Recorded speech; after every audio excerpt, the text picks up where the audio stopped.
আসসালামু আলাইকুম। আমি আসমাস লাইফস্টাইলে আরও একটি নতুন ভিডিওতে আপনাদের সবাইকে স্বাগত। কেমন আছেন আমার মিষ্টি আপুরা? আশা করছি আল্লাহর অশেষ রহমতে সুস্থ ও ভালো আছেন। অনেক দিন পর আপনাদের মাঝে ছোট্ট একটি ভিডিও নিয়ে হাজির হয়েছি। আশা করছি ভিডিওটি ভালো লাগবে।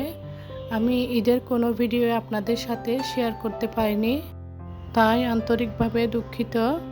সবাইকে ঈদের বাসি ঈদ মোবারক। ঈদে অনেক আনন্দ করেছি। শ্বশুর বাড়িতে, বাপের বাড়িতে, বোনের বাড়িতে, ননদের বাড়িতে গিয়েছি, কিন্তু আপনাদের মাঝে শেয়ার করার জন্য আমি কোনো ভিডিও ক্লিপ করতে পারিনি, তাই আন্তরিকভাবে দুঃখিত।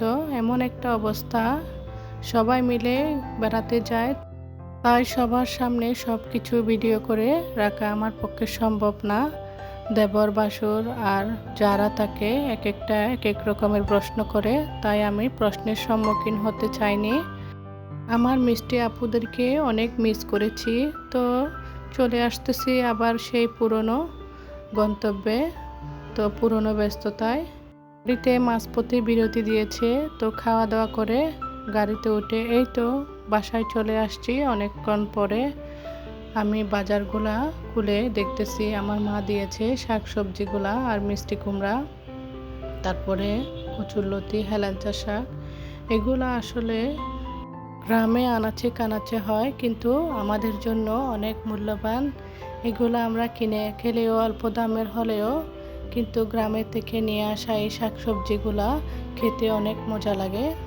তো এইগুলা হচ্ছে আপনাদের ভাইয়া নিয়ে আসছে তরমুজ, আবার ও নিয়ে আসছে কচুরলতি। তো আমি বলতেছি আমার মা দিয়েছে, তারপর আবার তুমি নিয়ে আসছো। কচুরলতি ছিলে রান্না করা অনেকটা কষ্টকর।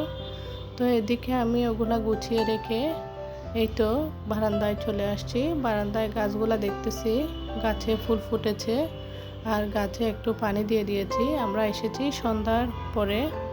তো পাখিগুলাকে আমি নিচে কেয়ারটেকারকে দিয়ে গিয়েছিলাম খাবার সহ, উনি আমাকে আবার দিয়ে গেছে এখন।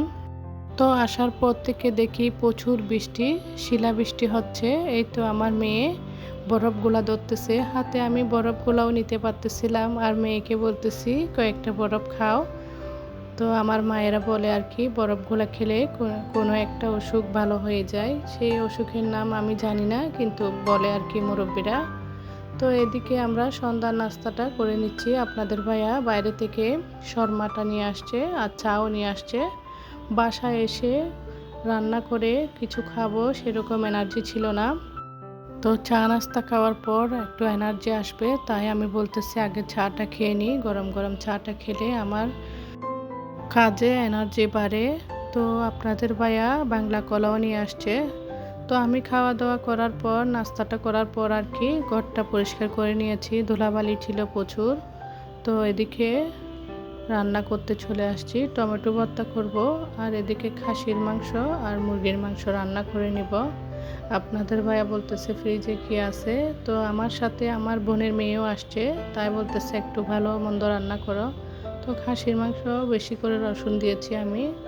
তো এটা খেতে অনেকটা টেস্ট হয়েছে, যে মানে খাসির মাংস রান্না করলে একটা গন্ধ থাকে, ওই গন্ধটা ছিল না। তো আমার মেয়ে এদিকে বকশিসগুলা, এদের যে সালামি, এগুলা বের করে দেখতেছে।